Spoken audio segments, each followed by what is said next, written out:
In September 1949, an American spy plane on the borders of the Soviet Union picked up samples of radiation at high altitude.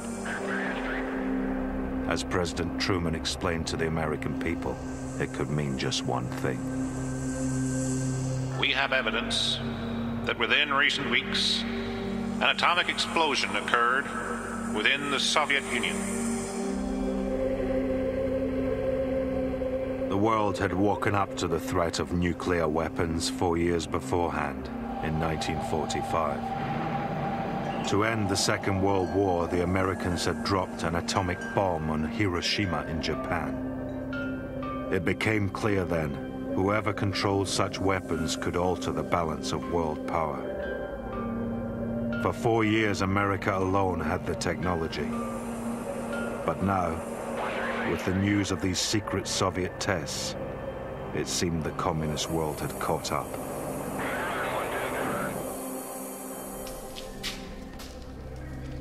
This program tells the story of how Stalin got his bomb. Agent Lamphere, Klaus Fuchs. I've told them everything I can remember. I want to make it clear. I have nothing more to give you. That's just a few more questions, Klaus. Agent Lamphere's come all the way from Washington.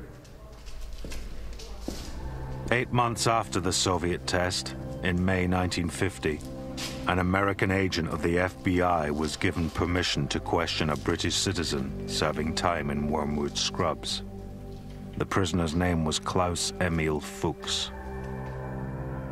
I just thought you could tell me what you told Mr. Scarden here, starting from the beginning. And take your time, Klaus. We're not going anywhere. German by birth, Klaus Fuchs had worked as a nuclear scientist in both Britain and America. But secretly, throughout that time, he'd been passing information to the Soviet Union. In 1945, he'd passed over the greatest secret of all: how to make the atom bomb. His story is that of a man caught between East and West, in a decade that saw relations between America and the Soviet Union collapse, from wartime alliance to the post-war hostility of the Cold War. For his treason, Fuchs was sentenced to 14 years. So what do you want to know? What made you a communist? Seems a good place to start. It's all in the file. I was German. See it from my point of view. Hitler's Nazis had come to power. All of a sudden I had no country. My country flew a swastika flag. To be a communist was to show your hatred for the Nazis. That's how it began. I was beaten up by brown shirts. I was left in a river for dead. I escaped. I came to Britain. But you stayed a communist. I don't see these distinctions between nations. I see distinctions between people. Ruling class, working class. An international brotherhood of workers. And many of the scientists I worked with thought the same.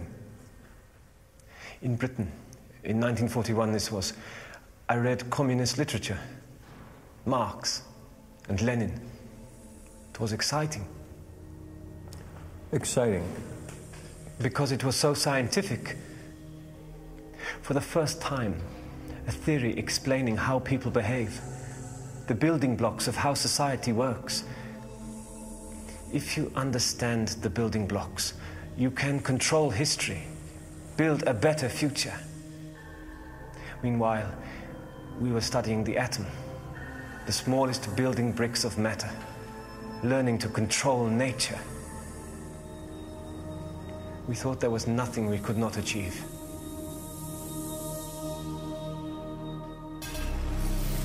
Fuchs's research into the process of splitting atoms of uranium was at the cutting edge of science. This theory of fission was only 2 years old, but already it had generated great excitement across the world. In Russia, scientists like Igor Kurchatov knew as well as anyone what this work meant. Splitting atoms would set off a chain reaction in which vast amounts of energy would be released. It could be used to make a super bomb like no weapon ever seen before.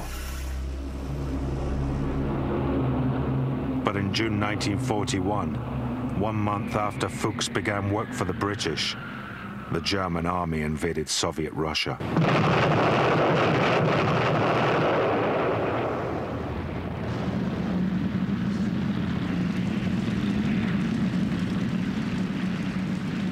At this desperate time, Soviet atomic research was shelved in favor of more urgent short-term needs. From my point of view, of course. When the Germans invaded Russia, it simplified things. How do you mean, simplified things? Well, it's hard to explain. I had no doubt that I disliked much in the West. Britain was riddled with class snobbery. There was injustice. There was depression. Didn't stop you taking British citizenship? No. But just as much I was suspicious of Stalin. I felt, as a communist, I should admire Russia more, but there was much I disapproved of. So, when Hitler turned on Stalin, it made it easier. Now I felt truly Russia was my real fatherland. The sacrifice forced on Russia to fight this terrible war, it was the least I could do. So you passed them information? Just a little to start with, and then a little more. In late 1941, Fuchs handed copies of his work on fission to a Soviet official in London. But his actions are hard to judge. After all, with Russia fighting Germany, the Soviet Union was now Britain's ally. The Red Army fights on with a gallantry that not only excites the admiration of its allies, but must be causing grave doubts about final victory in the minds of the German people. British propaganda praised the Russians, but the Russians looked for more than admiration. They needed their allies to attack Germany from the west, to take the pressure off this slaughter in the east. At a terrible cost, that attack was delayed 3 years. Fuchs believed the delay was deliberate. It was disgraceful. A fight to the death, that's what it was. And Britain and America just sat by and watched. It wasn't like that. D-Day took years to organize. We couldn't afford to botch it. You know what Truman said? He said, if we see Germany's winning the war, we should help Russia. If we see Russia's winning the war, we should help Germany. Let them dispose of each other. That was in 41. He wasn't president in 41. He wasn't speaking for America. No. But he was saying what you were all thinking, wasn't he? To some extent, Fuchs was right. The differences between capitalist West and communist East were deep-rooted, only papered over by this wartime alliance.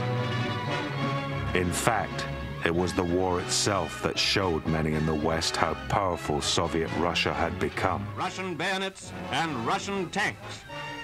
There was a growing awareness that today's friend might be tomorrow's enemy.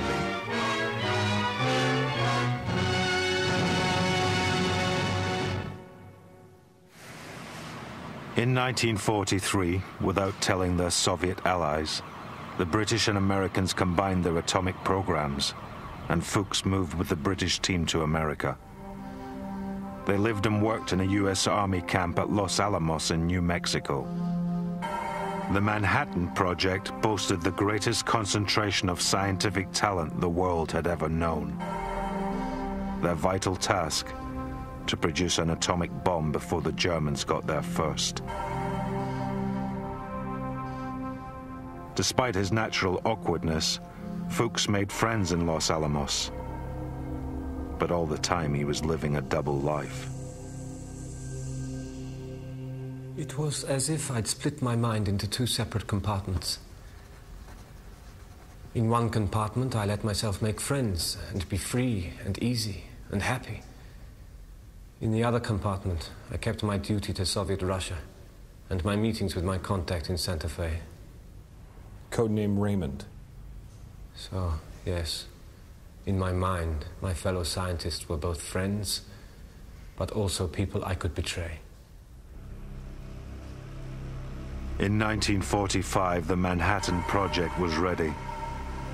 Just before dawn on July 17th, in the desert 90 miles from Los Alamos, the countdown to the world's first atomic explosion began. 7, 6, 5, 4, 3, 2, 1.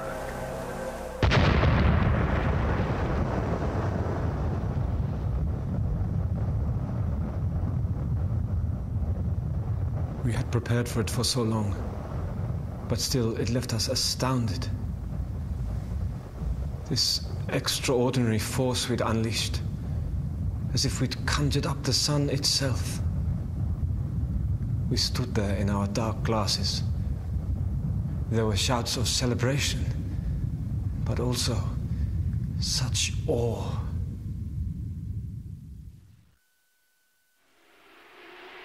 In 1945, by comparison, Soviet nuclear research was still in its early stages. On a secret forest site 200 miles from Moscow, a research base, Arzamas-16, had been set up. But in the spring of '45, the pace at Arzamas had slowed almost to nothing. These home movies show Kurchatov, the scientist in charge of the project. He'd grown his beard in the war's early stages and had once vowed never to shave till the war was won. Now that victory over Germany had at last arrived. The Red Army was in Berlin, bringing to a close 4 years of struggle.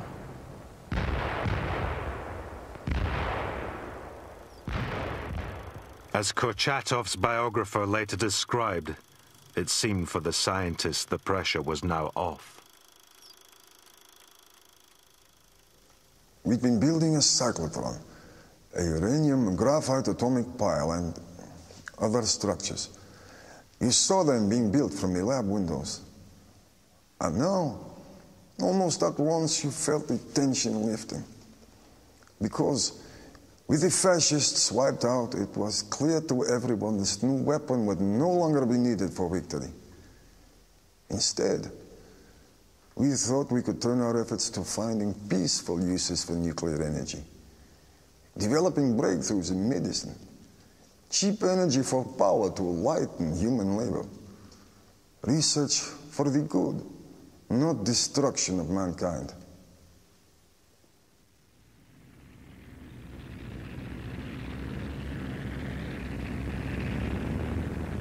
For almost all Soviet citizens, it was a time of strange mixed emotions.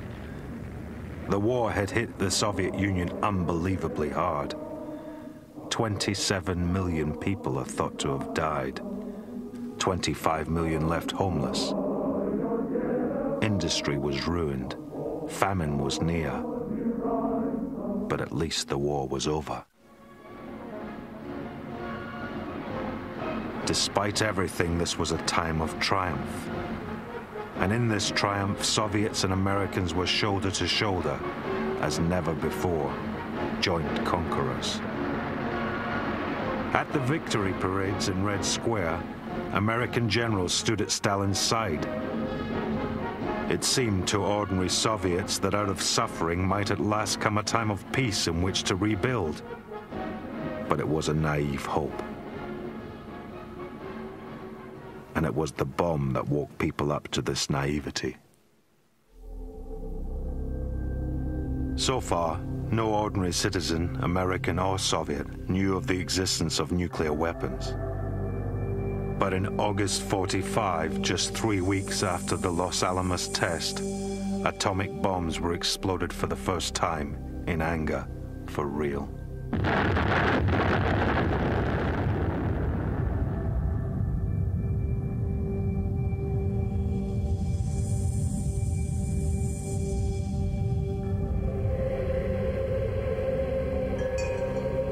The bomb drops at Hiroshima and Nagasaki, ordered by Truman to end the war against Japan, gave the world a graphic glimpse of America's newfound strength. The power to destroy, at a distance, whole cities, entire civilian populations.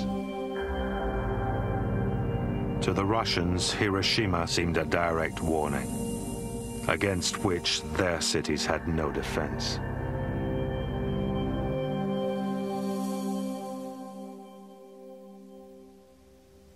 It was atomic blackmail, pure and simple. We knew now there'd be no time to recover. The German war was over, but now we faced a new war.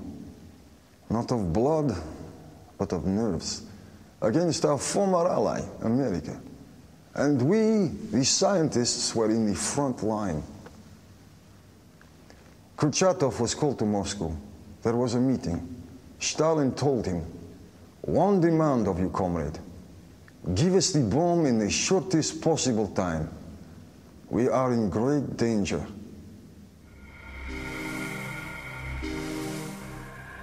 Despite the desperate state of the Soviet economy, the industry necessary for atomic research was rushed into existence. Not just scientists in labs, but processing plants, reactors, vast mining operations for uranium and graphite. The thousands of laborers involved were prisoners, slaves supplied by the secret police. But as the scientists put it later, this was no time to be particular. There was, it's hard to describe, a special atmosphere. We thought only that we must complete our task as soon as possible before the American atom bomb fell on us. But also there was an urgency which was more personal. To put it bluntly, we knew that if we failed, we would join the prisoners, and that other scientists would be found to fill our shoes. But in this scramble for a solution to the atomic problem, Kurchatov did have one enormous advantage. A complete description of the American bomb, drawings and all, courtesy of Klaus Emil Fuchs.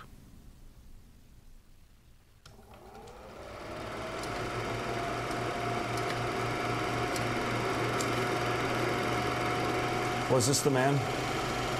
Was this your contact? Raymond. Yes. He looked more fleshy than I remember. But you'll testify that this man, Harry Gold, was your contact in the States. All that time, I never knew his name. We met in Santa Fe in the summer of '45. I'd taken leave from Los Alamos and driven through New Mexico. It's the most beautiful landscape in the world. Beside me, an envelope containing descriptions, calculations, even a scale drawing Of the bomb? of the test bomb, yes. I drove to where we'd arranged, parked under the tree. The sun was so hot. And then I saw him approaching. Codename Raymond. We talked briefly. He took the package, walked off toward the bus station. I never saw him again.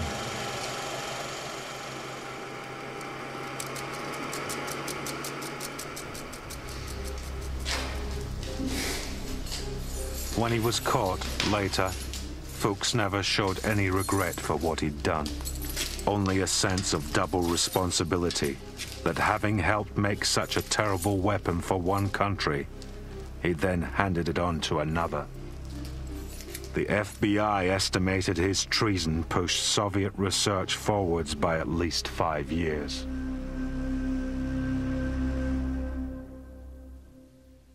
The first breakthrough was on December the 25th, 1946, when our first atomic reactor went into operation. On the loudspeaker, the first clicks were heard from the counter, speeding to a steady hum as Kurchatov raised the lever. On that day, we produced just a few micrograms of plutonium, but it meant that the atom bomb was no longer a secret to us. And then, of course, the second milestone. August 29th, 1949. The greatest day of Kurchatov's career. There had been prepared a test site on the sun-scorched steppe of Kazakhstan. A large depression surrounded by hills, in the center of which a steel tower had been built. I remember seeing the guinea pigs, the horses and cows, and flocks of birds flying from the waterless desert to the man-made water pool in the center of the bowl. Soon they would be turned into steam, ionized together with the pool and scattered around the steppe. We felt nature gripped by a weight of silence.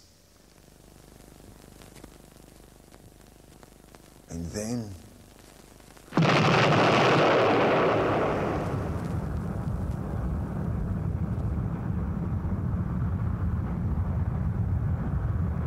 For his part in removing the threat of American atomic blackmail, Igor Kurchatov was showered with honors.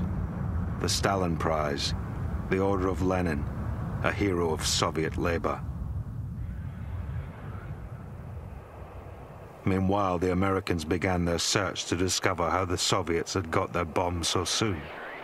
By coincidence, within days, unscrambled coded messages led to Klaus Fuchs as the source of the leak.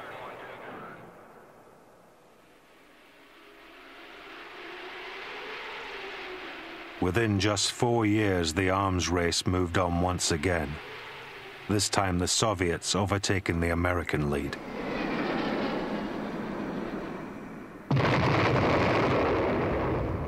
The hydrogen bomb, first exploded at the Kazakhstan test site in August '53, made the atom bomb seem trifling.